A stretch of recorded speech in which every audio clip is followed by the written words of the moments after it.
17 April tahun 2012 jam 20:36.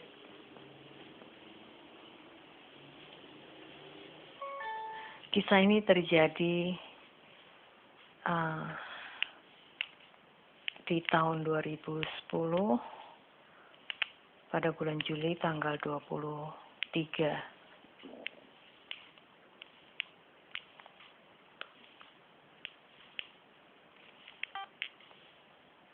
Pagi hari,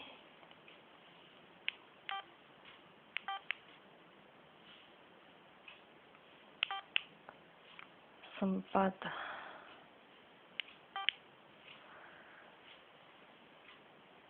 telepon putraku untuk mengabarkan bahwa aku tidak jadi berangkat ke kotanya karena tiba-tiba saja demam. Aku juga telepon travel memberitahukan ada kemungkinan menunda keberangkatan pada hari berikutnya dan meminta diberikan kelonggaran untuk memberitahukan jadi tidak hanya datang 1 jam sebelum keberangkatan supaya tidak kena penalti ya. Kalau batal kan tanpa pemberitahuan akan dikenakan penalti, semacam denda kerugian. Tidak berapa lama adikku datang. Seandainya aku tahu kalau dia akan datang, pastinya aku akan menolak karena biasanya kalau aku sedang sakit atau merasa suasana hatiku tidak nyaman, aku merasa tidak nyaman juga untuk menerima tamu sekalipun itu adik. Dia hendak mengajakku untuk keluar dan aku seperti kerbau dicucuk hidung, mau aja diajak keluar sementara tubuhku sedang tidak sehat. Nah, pada waktu di jalan nyaris ditabrak motor dari arah sebelah kiriku.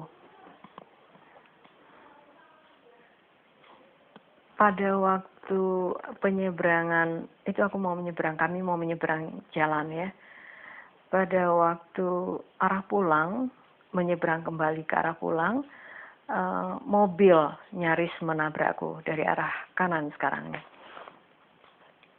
Sampai di rumah, bersiap-siap, akhirnya kuputuskan untuk berangkat juga. Tidak berapa lama, mobil travel datang, adikku pulang ke rumahnya, dan aku juga berangkat. Karena aku dijemput paling akhir, akhirnya mendapatkan tempat duduk di depan, di samping supir. Biasanya aku tidak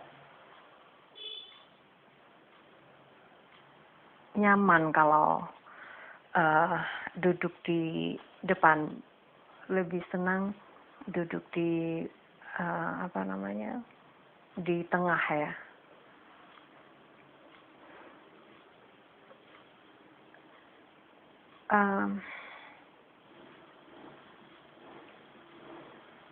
Ada hal yang tidak biasa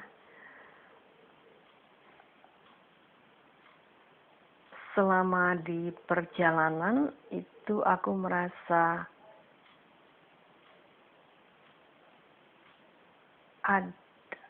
merasa ada perasaan mencekam. Sebenarnya perasaan tidak enak seperti ini sudah berlangsung beberapa hari, ada seminggu lebih. Aku sendiri bingung pada waktu itu ya, kenapa kok suasana hatiku kok tidak tenang, sepertinya akan terjadi sesuatu yang tidak bagus. Dan memang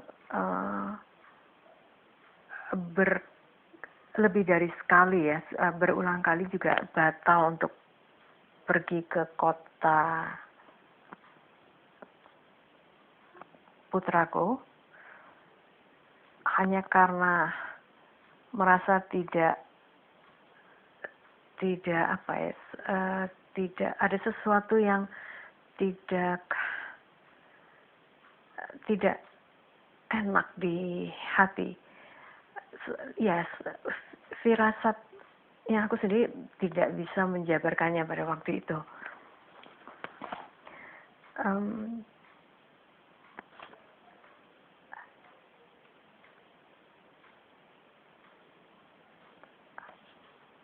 Bahkan mendekati hari H hendak berangkat, semakin kuat perasaan yang tidak enak itu.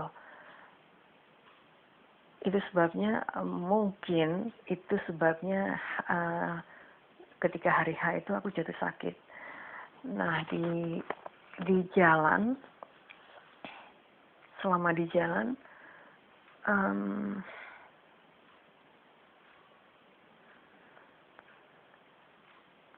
kupangku tas ransel. Padahal isi ransel itu berat ya, cukup berat karena ada laptop, kemudian beberapa peralatan elektronik yang memang selalu kubawa kemanapun aku pergi. Dan aku suka memakai ransel daripada tas ransel daripada membawa tas koper. Lebih ringkas aja. Aku hanya membawa beberapa pakaian karena di tempat tinggal putraku, aku sudah menyimpan beberapa pakaian juga di sana. Nah, satu kebiasaan kalau kemana-mana memang aku membawa peralatan, alat-alat tulis dan gambarku. Karena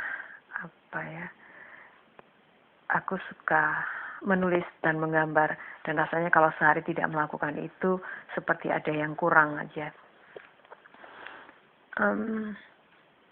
Itu ransel berat, seharusnya aku letakkan di bawah atau di samping, tapi ini tidak, kupangku.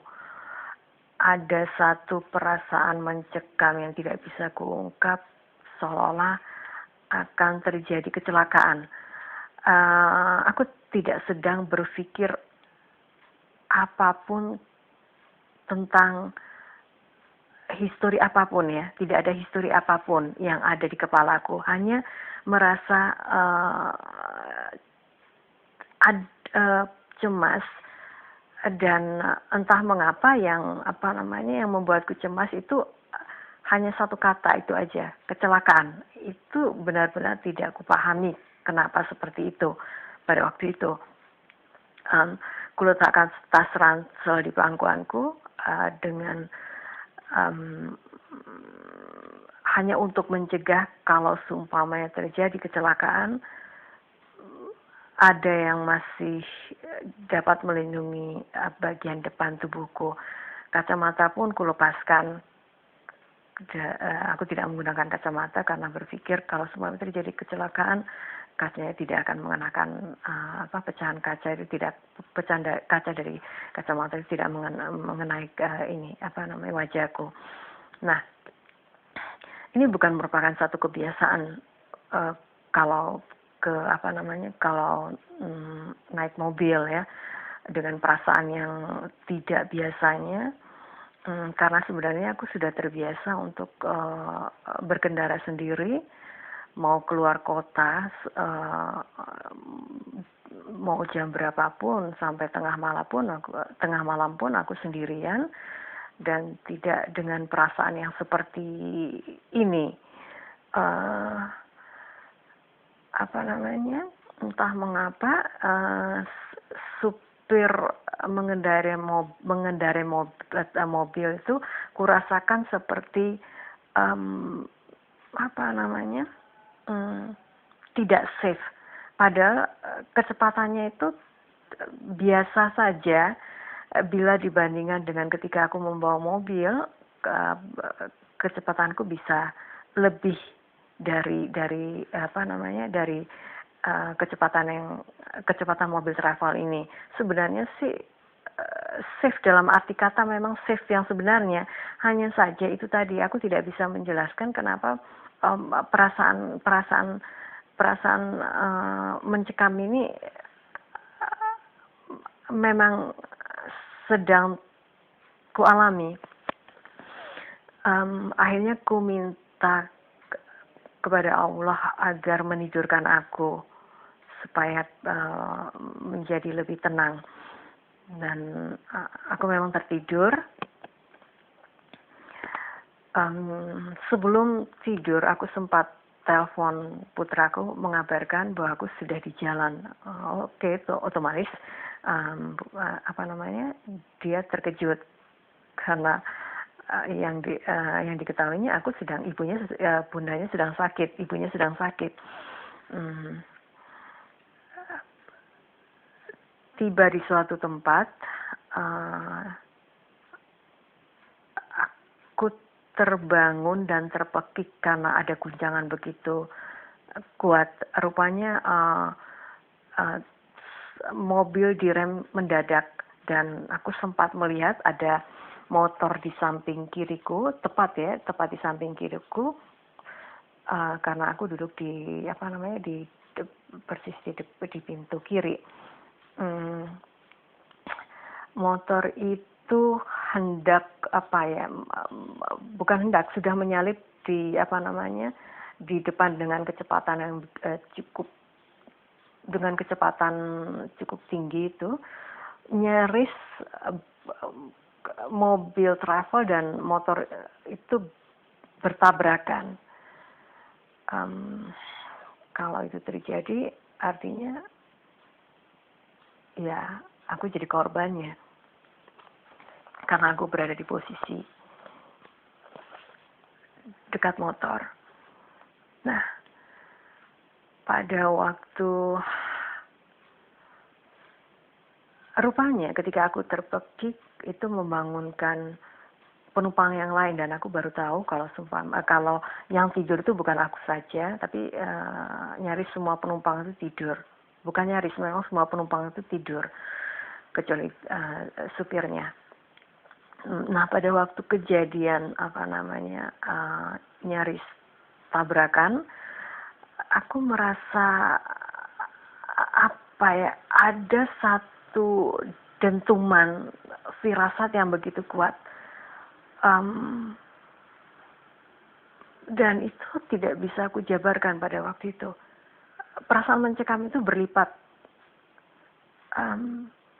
dan yang ada di benakku tiba-tiba, berarti ini siratan putraku. Tiba-tiba aku mencemaskan dia.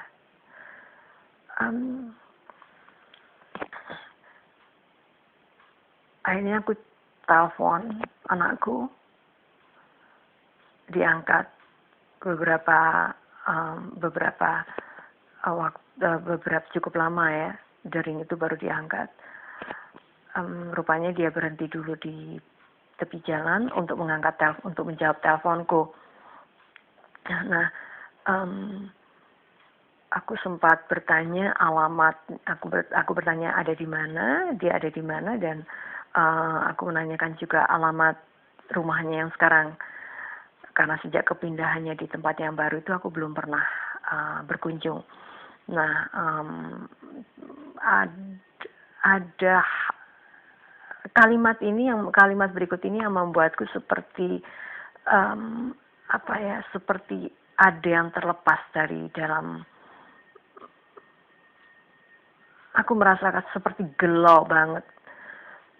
Putraku bilang untuk tanya alamat itu tanya saja sama orang rumah karena dia akan segera untuk pulang. Dan yang membuat aku marah pada diriku sendiri, kenapa aku tidak mampu mencegah anakku untuk terus berbicara. Karena memang sebenarnya aku ingin berbicara terus dengan anakku, entah mengapa itu yang ada dalam benak. Tapi seperti di luar kendaliku, putraku setelah mengatakan kalimat hubungi orang rumah, dia seperti tidak memberikan kesempatan aku untuk mencegah. Handphonenya dimatikan, dan di situ aku merasa seperti ada yang perasaanku nggak karuan. Tidak berapa lama, hanya berselang 1-2 menit, tiba-tiba puncak dari perasaan mencekam itu benar-benar muncul di tubuhku sampai merinding. Dan aku merasa ada kejadian. Dan itu sudah terjadi. Itu yang ada di benakku. Sesuatu yang memang benar-benar tidak kupahami, tapi itu yang kurasakan. Aku segera telepon. Aku tidak telepon putraku karena aku masih berpikir waras. Kalau aku telepon putraku takutnya ada apa-apa karena dia sedang di jalan. Jadi aku telepon orang rumah untuk menanyakan alamat. Tapi yang aku dapatkan berita yang membuat aku seperti nyawaku lepas dari badan. Yang mengabarkan putraku sekarang ada di rumah sakit karena kecelakaan.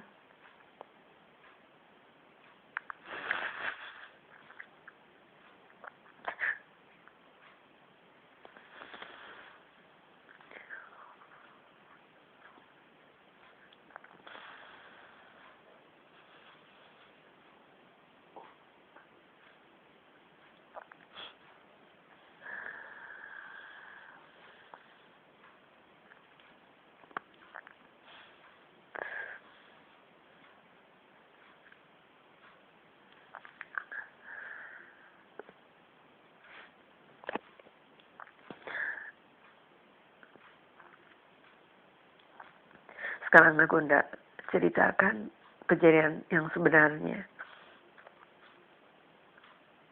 Karena ini sudah lewat. Jadi ketika setelah putraku menutup telepon dan melanjutkan perjalanannya, dia akan berbelok, ada di atas jembatan, akan berbelok menuju ke kanan, ke arah kanan untuk arah pulang.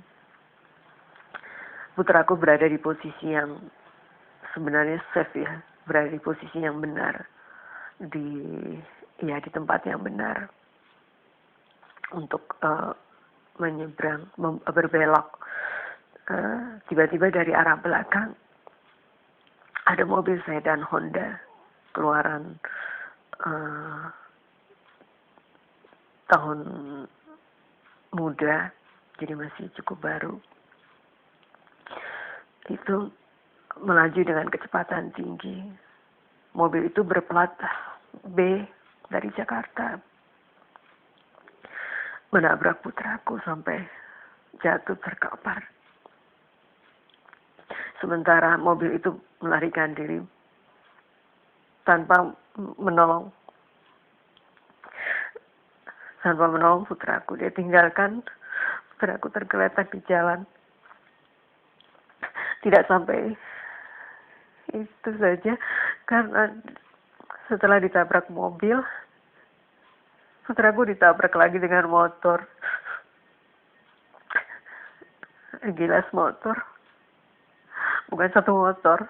Motor berikutnya menggilas lagi putraku. Jadi dalam satu kejadian itu 3 kali mengalami tabrakan. Ditabrak mobil, kemudian ditabrak motor, dan ditabrak motor lagi.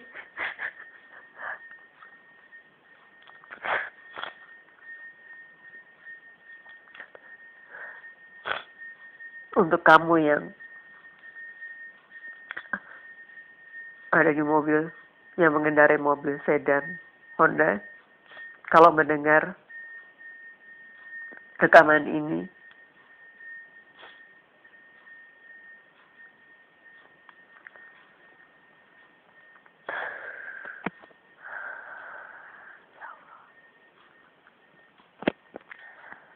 aku lanjutkan. Sebenarnya kisah ini keungkap kembali ada hubungannya dengan kejadian sebelumnya, dan sebenarnya juga untuk secara singkat hendak aku jelaskan kenapa aku mengungkap kejadian-kejadian seperti begini. Aku punya misi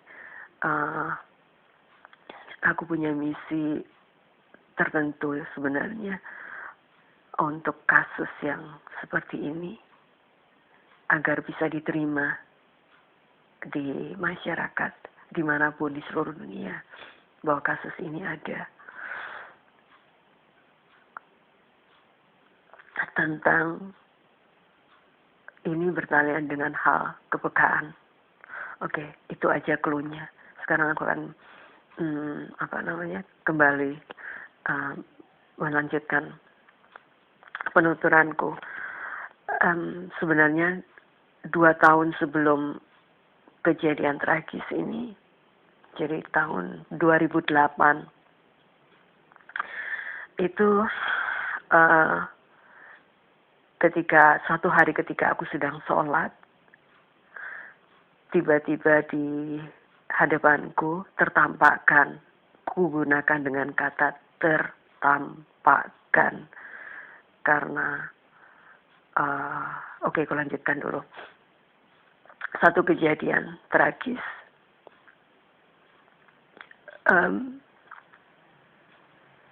dan itu membuatku terhenyak, berlangsung bermenit-menit. Kejadian tragis itu begitu nyata. Aku menolak untuk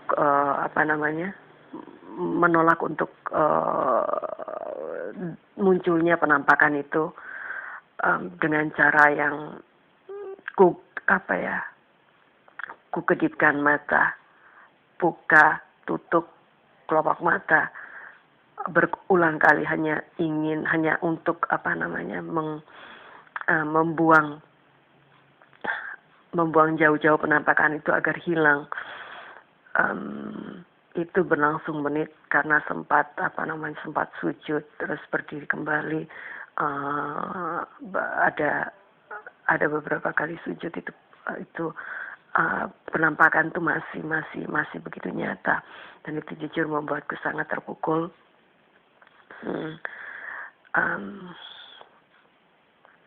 Setelah itu aku memohon ampun pada Allah. Aku minta pada Allah untuk aku ingin sholat secara khusyuk. Ada usaha itu cukup keras untuk membuang, tapi ternyata tidak semudah itu untuk membuang penampakan atau yang tertampakkan. Nah,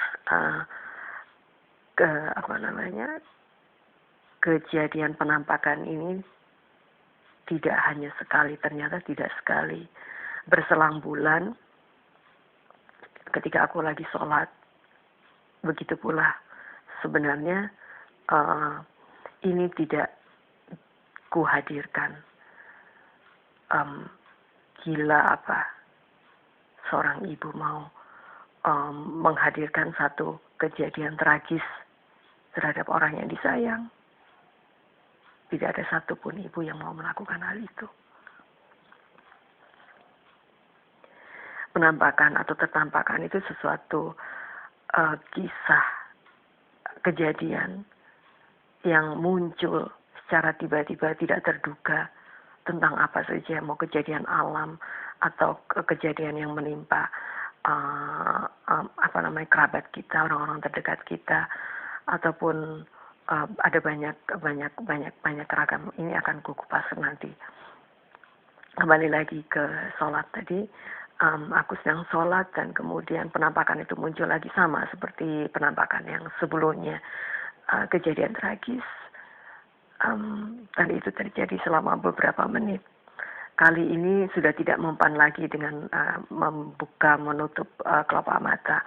Akhirnya aku gelengkan kepala, otomatis memang sholatku terganggu ya, tidak lagi bisa kusuk karena aku berusaha untuk membuang jauh-jauh penampakan itu, dan itu tidak mudah, sangat tidak mudah, tetap berlangsung bermenit-menit. Setelah sempat aku sujud dan melaksanakan sholat seperti biasa. Aku sempat memohon ampun dan memohon untuk untuk dihentikan penampakan itu, karena aku tidak sangat teriris rasanya melihat kejadian yang sungguh tidak ada yang mau dengan melihat kejadian seperti itu. Itu seperti nyata di depan mataku. Penampakan itu seperti layaknya kita melihat gambar nyata.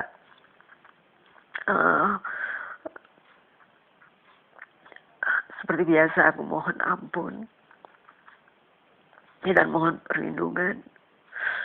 Nah, setiap terjadi penampakan, aku berusaha untuk melupakannya, membuangnya jauh-jauh.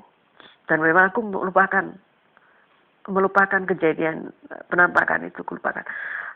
Hanya menjadi muncul kembali dan aku merasa sangat terpukul, sangat tidak karuan perasaanku. Aku nggak bisa melukiskan, sangat rasanya seperti kayak lebih baik aku yang ditikam atau daripada menyaksikan satu kejadian yang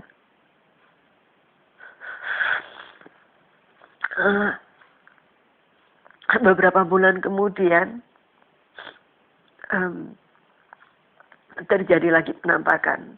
Itu sama ketika aku sedang sholat, dan kali ini semua step-step dari mencoba buka tutup mata itu sudah tidak mempan. Mencoba menggelengkan kepala dengan keras juga tidak mempan. Akhirnya aku pukul pipiku keras-keras, kuat-kuat, karena aku tidak mau penampakan itu.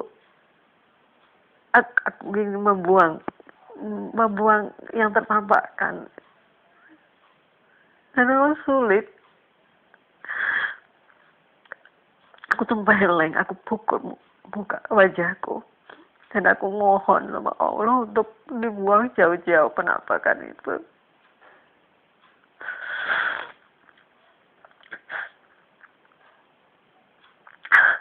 Otomatis aku tidak bisa melanjutkan sholat.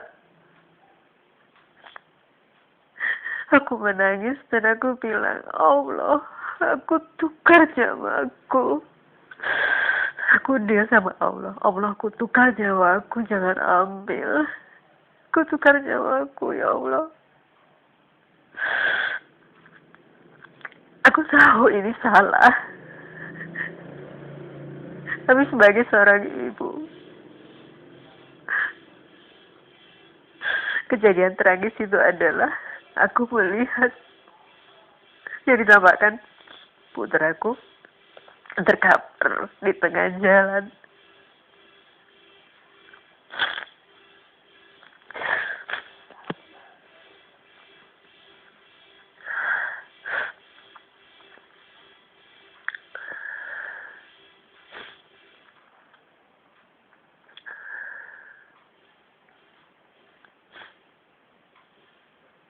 Itu terjadi selama 2 tahun.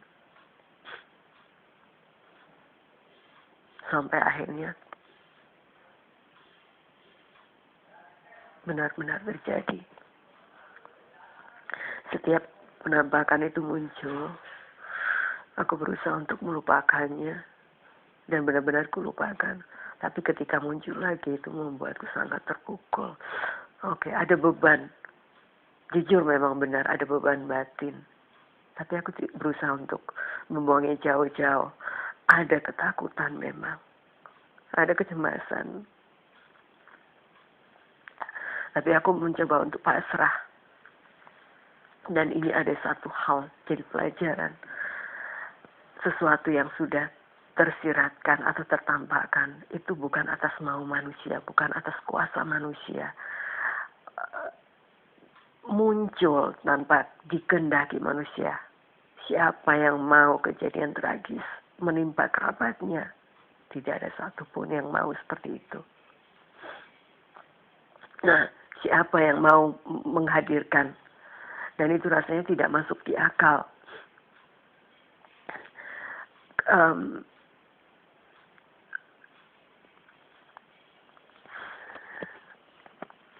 Sepertinya aku harus menghentikan dulu agar tidak terlalu lama menghabiskan waktu. Nanti akan yang mendengarkan bosan. Aku akan lanjutkan di sesi berikutnya. Aku akan membahas masalah siratan, juga tentang penampakan. Ini bertalian dengan kepekaan.